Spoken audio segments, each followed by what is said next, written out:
And the acid test of Brexit that the voters will face in 2020 is, have we got back our territorial waters? Are we like Norway, Iceland, the Faroese? Are we in control? And my suspicion... Fishing.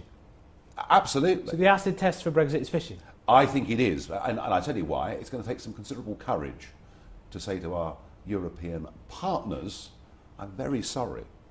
I know you've had a fabulous time catching 80% of our fish, but we're actually going to take back what is rightfully ours.